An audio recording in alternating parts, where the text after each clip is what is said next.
Welcome to the Rural Well. We are Bridget and Loren, and we are ever so glad to have you joining us today.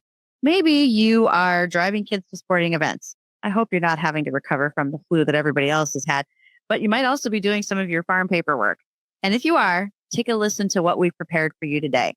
We know that the ag industry has its challenges, but we are right here alongside of you, and we cannot wait to connect and inspire you one generation to the next. Loren, what's going on for us today?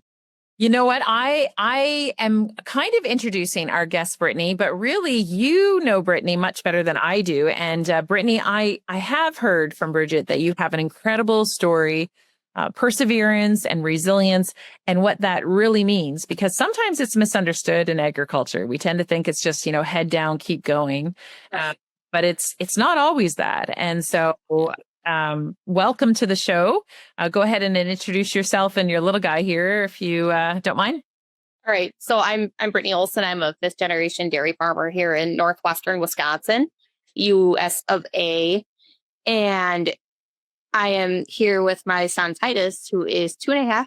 And yeah, here we are. It is cold out today, but a week from now, we'll be walking around in shorts because it'll be in the 40s. Oh, wow. Wait. In that case, I want to come to Wisconsin because it's not that warm here, but it is cold. It is the sun is shining bright. It is cold for sure.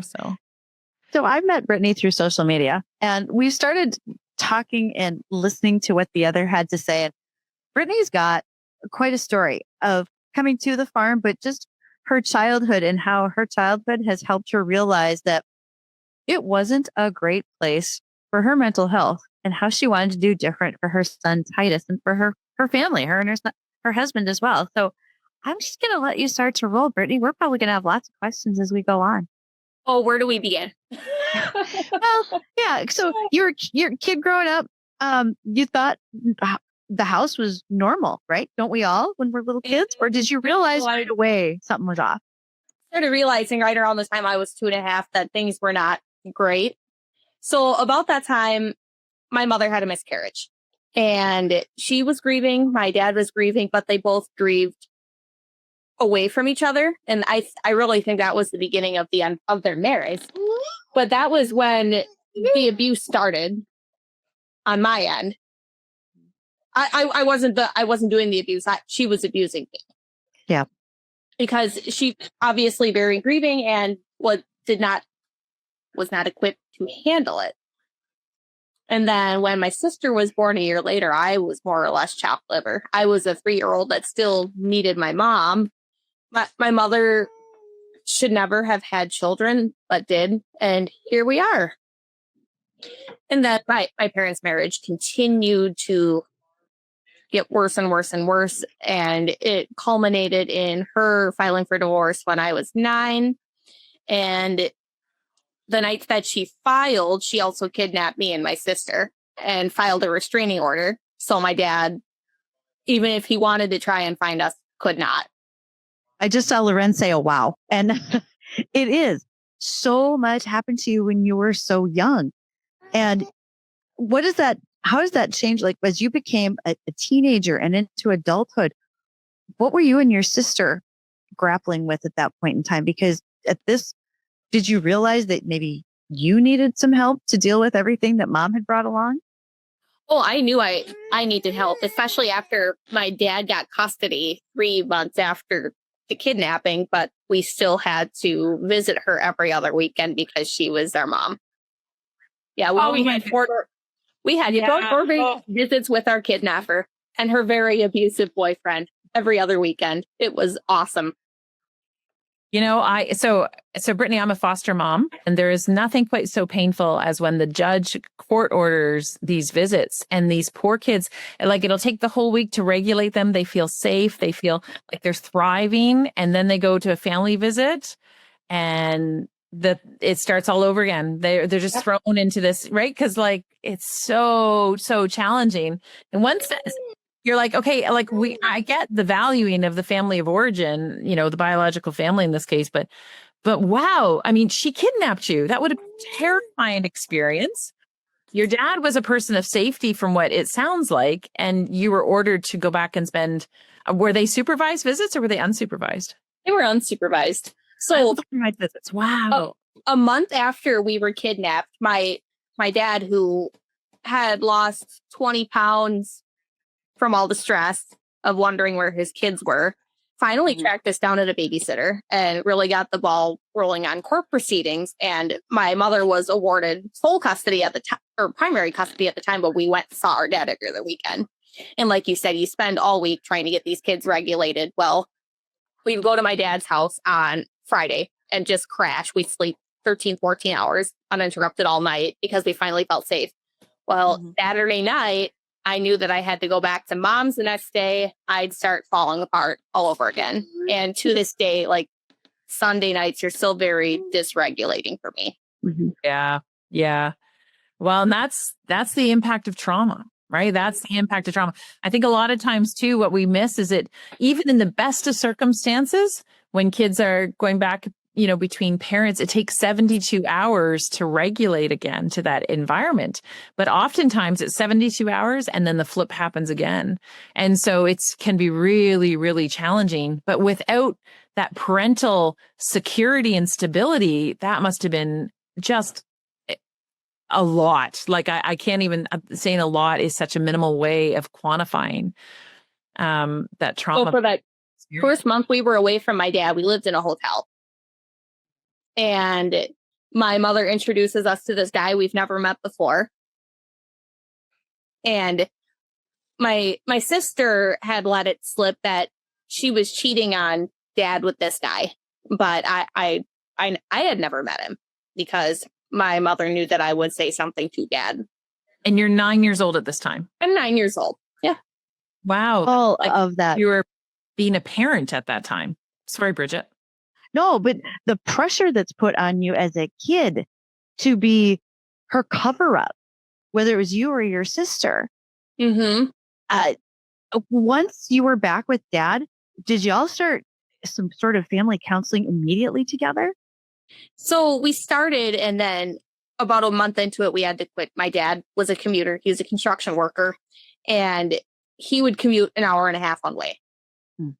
From our house in central Wisconsin down to Madison, which is where his employer was based. So an hour and a half one way. And it got expensive and there were scheduling conflicts. And I really enjoyed the therapy that we were getting at the time. It was play-based. It was fun. My therapist was great. And all of a sudden he had to quit. It's like one thing after another kept piling up. When were you able to say, that's enough? I've got to start fixing some things here. I was about 3 months pregnant with Titus and realized that I needed to get help because I was still living my life in great fear of my mother. Everything that drove me to where I am today was done out of fear of her, but also feeling like I needed to earn the approval of others because it was a survival mechanism. In order to have survived that environment, I needed to keep the people around me happy. Yeah. Even though it was never enough. I looked just like my dad, and my mom hated my dad, and I stood up to her, so she hated me too. You made some very strong decisions when you became a mom. And yeah, I was just going to say you had to. For Titus, are you willing to share some of those lines that you drew in the sand and said, I'm not doing this to my child? So a few months before I got pregnant with Titus, I actually went no contact with my mother. Set a boundary. I finally set a boundary. I had felt obligated, both from internal guilt and some of the people around me, that I needed to I needed to maintain some contact with her because, she's your mom. You have to. She's your mother. She gave birth to you. Well, that's what I dubbed the golden uterus conundrum. The uterus haver does not have automatic rights and privileges. I said it. It's true. Sue me. Anyway, I got to thinking about it one morning during chores, and I said, hey, remember that day you took us away from dad? Why didn't you just leave? Why did you have to do that to us? And she said, well, I had to hurt your dad as much as I could. So it was it was never about us in the first place, but we were weaponized in the process. Right. It would have been so much better for all of us if she had just left and walked away. But no, she had to cause as much damage to everyone in the process, even if it meant hurting her own children for the rest of their lives. When I can see Loren is trying to absorb all of this right now. Well, I mean, I am a therapist, and I do hear very hard stories far too often, and this story is hard. There's the impact of trauma, and it's interesting because one of the things you mentioned was that people-pleasing mechanism in us. And for you, it was a place of survival where I have to please in order to, quite frankly, stay alive, right? Like in order, because that's how your brain would have interpreted it. I'm not saying that your mom was like gonna physically end your life, although, the threat was there. You was in this world, and I can take you out. Right. Like I think that would have felt very real in your brain for sure, and in the deepest parts of you. And when we come into this sector in agriculture, this desire to please people is actually very, very common. Mm-hmm. And what we find is we've got generational trauma, which would be the case for sure in your case, Brittany. There's no doubt in my mind when I hear how your mom behaved. I'm sure she's got her own story of pain. That doesn't. She does. And my dad's not perfect either. He was my safe person, but he's also an alcoholic. Right. And so we know that generational piece is alive and well. And yet it means that we have to still take responsibility. And you've done that. Like you have said, okay, my backstory is littered with stuff like you on both sides. And yet I choose today to make the story different for my child. How did you come to that place? And what was your first step when you did come to that place? It was out of deep pain and fear that there is no way that I could let this happen to my child, but I don't know how to break that cycle, even if I've already broken a lot of those cycles. So I ended up on a wait list for the therapist that I have now for a year. And a lot of life happened in that year. Okay. Yes. So you were on a wait list for a year to see the therapist that you wanted. How did you select that therapist? I heard really good things about her from some very close friends. Yeah. Good for you. And a lot of life happened in the year that I was on the wait list. Like we remodeled our dairy barn. That was incredibly stressful. We also had a silo fire. The first night we were milking in our newly remodeled barn, one of our silos on fire. No way. Yeah. Huh. How devastated? Like, what did it catch the rest of the barn, or was it? No. It was completely disconnected from the barn or any of the buildings. There's just a bunk feeder attached to it. It wrecked a bunch of feed, but we had insurance for it. It's fine. Still, like I think one of the things we know is that when children have experienced trauma, what happens when they're adults is that trauma, whenever they experience trauma as an adult, it actually can feel like it's a blow up, right? Like it's huge. Unless if you have dealt with some of that childhood stuff, which you have done, but at that point you hadn't. At that point you were still on the wait list. And so it sounds like you did your own work as much as you were able to, but that would have felt like a really big piece of trauma for sure. Mm-hmm. And had a really traumatic birth when our son was born too. I've worked with a couple of women who have experienced traumatic birth, and that is not easy because nobody else can really shares in that experience with you. It's very isolating. Particularly, I remember after we had our son Micah, the doctor, like he came in, like I arrived at the hospital at 10:07. He was born at 10:14, and the doctor said to me, "I've got to stitch you up. We can either do this the hard way or the easy way. So spread your legs." That's what he said to me. Oh, yeah. Yeah. So I've worked with a lot of women, but those stories are out there, but we don't tell them. We don't talk about it. So anywhere from the story. Anywhere from 33 to 45% of moms have had birth trauma to some degree. We need to be talking about this, but we're not, because we don't want to scare people. That's right. Yeah. Yeah. So that's unfair. If you don't know going into it, it's like miscarriage. And you mentioned that was probably the start of the end of your parents' marriage.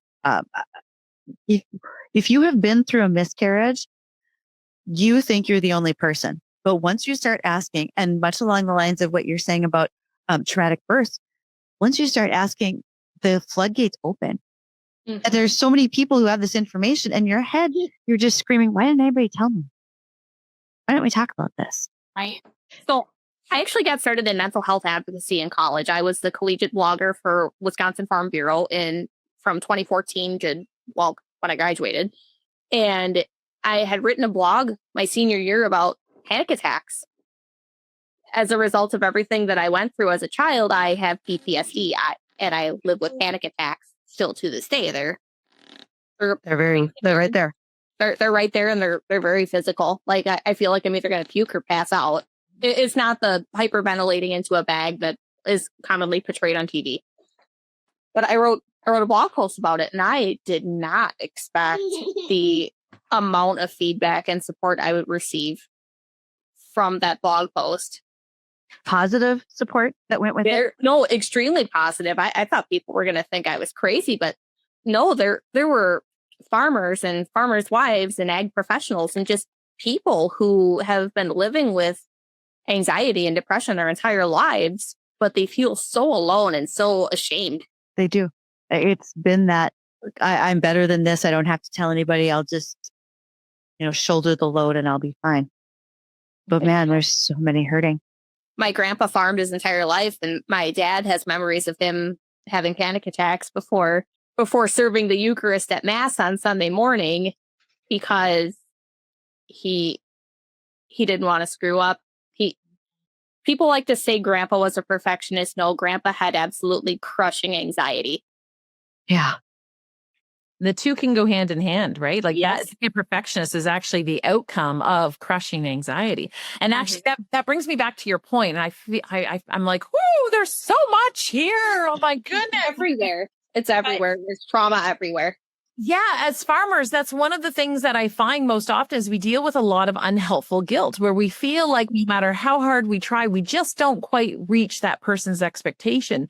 But those people's expectations are birthed out of generational trauma, particularly post World War II when we immigrated, right, to the US or to Canada. And, we took up agriculture as what we knew, but we worked really hard to pay off that debt. We didn't let anybody know that we were scared or suffering, or we pushed down all of that trauma, the stuff that they saw in the Netherlands and in Germany. And so absolutely, that is part of our story. As farmers, we have to come to grips as people in agriculture. And as women, we have to come to grips with the fact that we are enough. We are a delight. We have incredible value and incredible purpose. And we need to really kind of look at those unrealistic expectations and reorganize them. Oh, absolutely. And of course, we want to please the people around us and the animals too, because they depend on us and we depend on them. But being responsible for something or someone is not the same thing as being in control of something or someone. Mm-hmm. And I actually just wrote a blog post about that for progressive dairymen, or progressive dairy is what they're calling it now. Mm-hmm.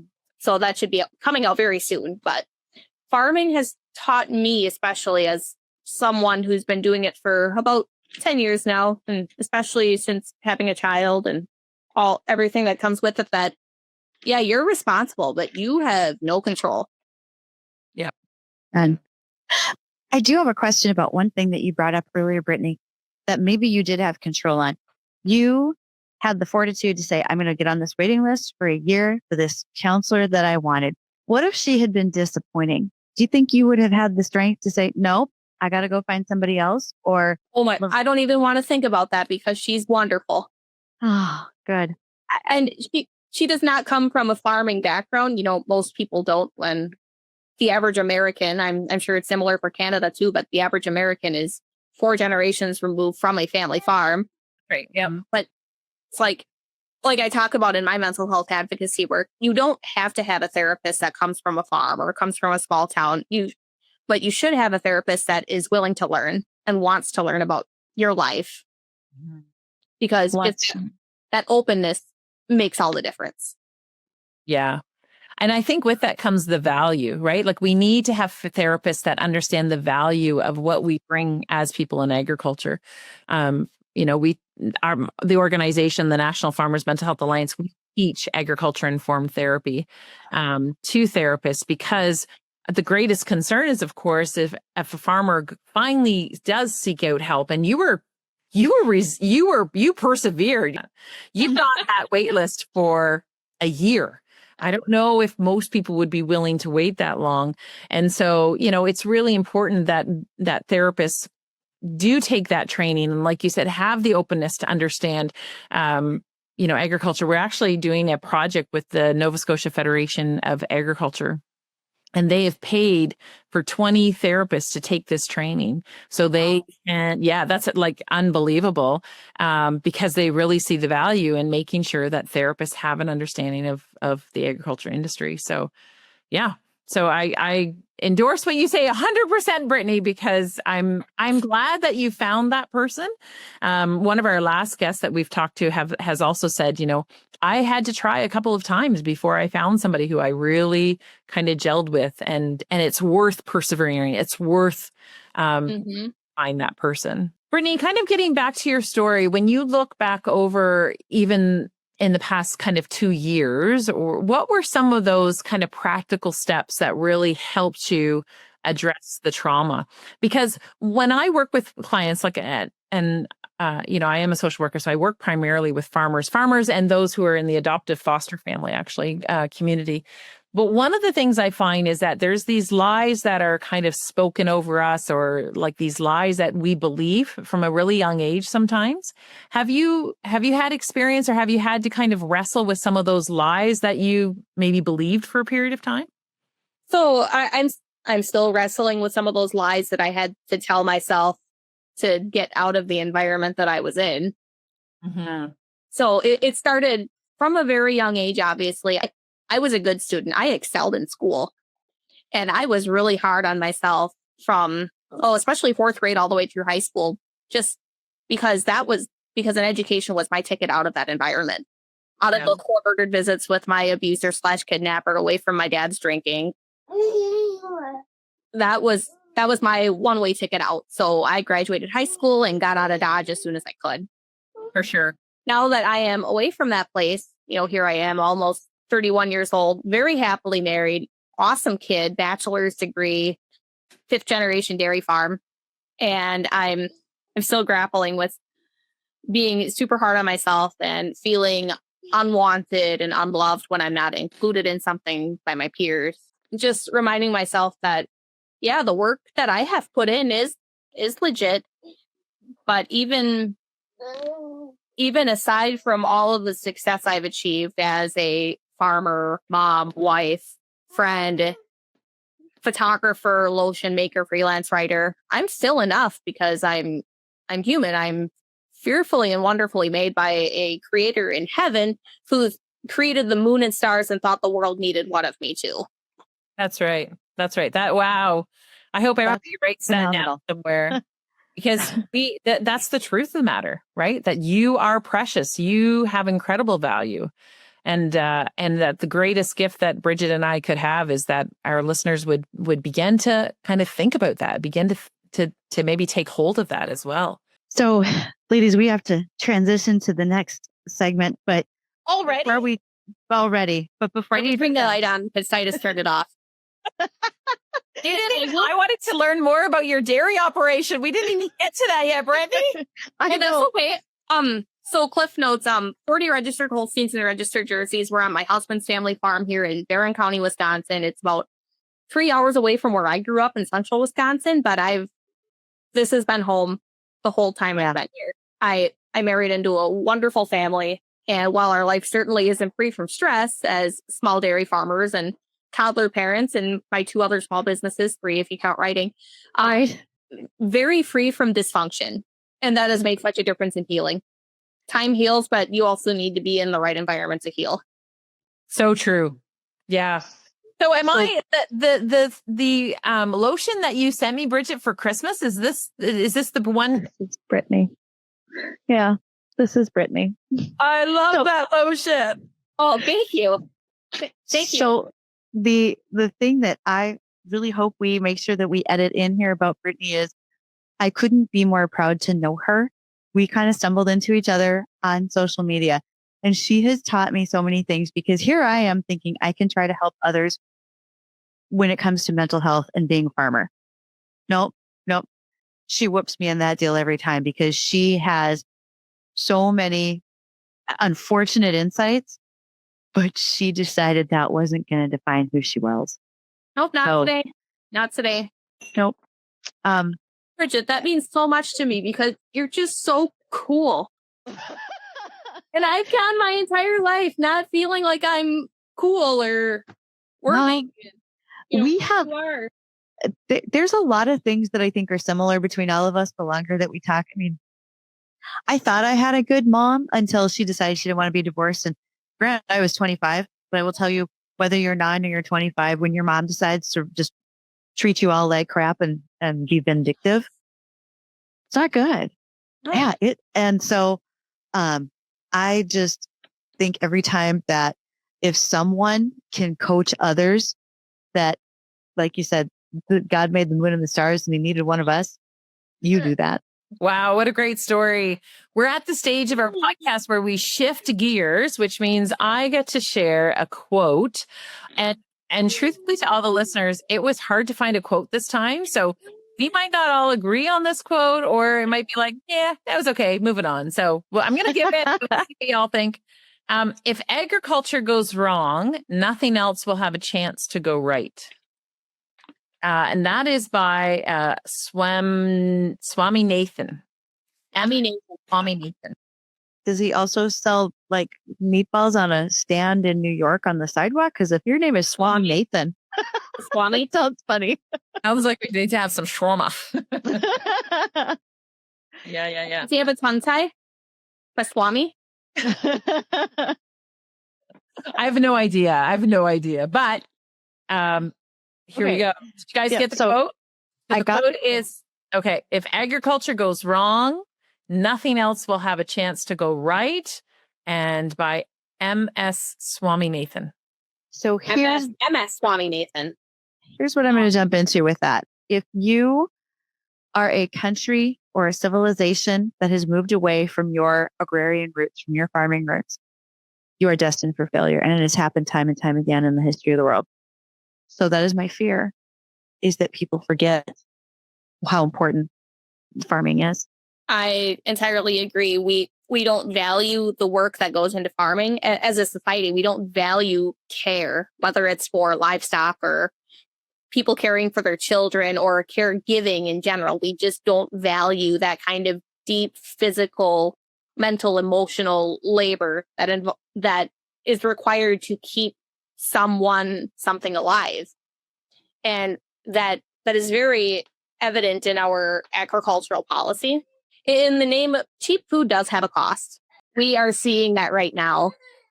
And when more and more farmers are getting pushed out, whether it's from urban sprawl, ag policy that favors, get bigger, get out. Yeah. I'm not saying that Canada's supply management system is perfect, but it's something to look to, especially if we want to keep our rural communities going in the upper Midwest, especially.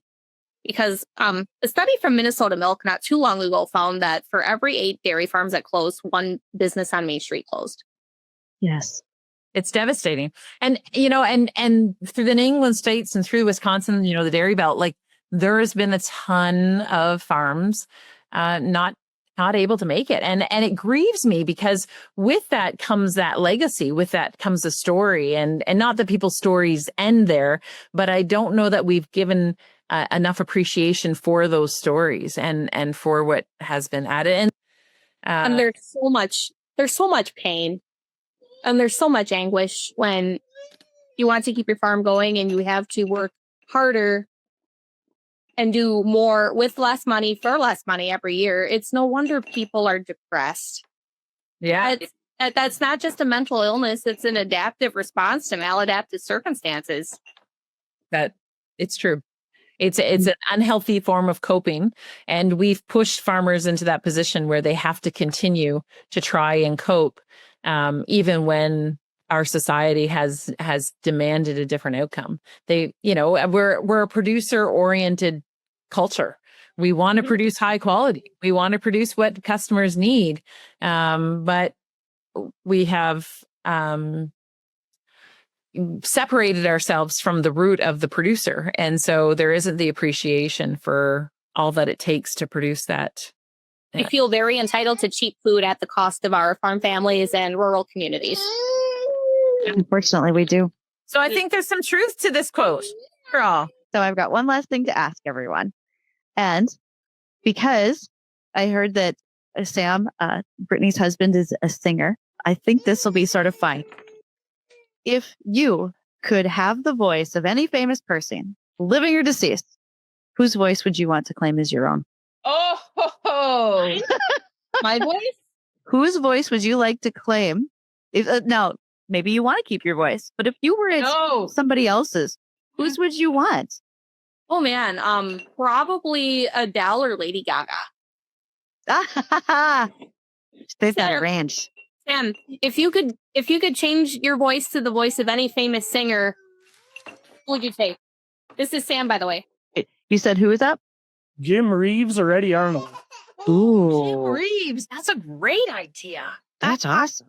Wow. Jim Reeves or Eddie Arnold. Okay. So one of my, when I was like young, 12, 15, I remember at the age of 15, I wrote my future husband a love letter. Okay, that sounds really corny, but I look back on it now and I'm so glad I did. But I had like a list, right? I had my list, and really close to the top of the list was my future husband had to have some music because I was really afraid for the gene pool, the follow. I have none. Like I can't even sing in the shower with a bucket. Like, you know what I'm saying? Like it's not pleasant. I think I've gotten a little bit better because I've heard him sing so much now, but I would have to say like I'm probably more like a Celine Dion kind of thing. But I also at the Super Bowl, now I can't think of her name all the time. She opened up with she's the gal who did yeah, there we go. Yeah.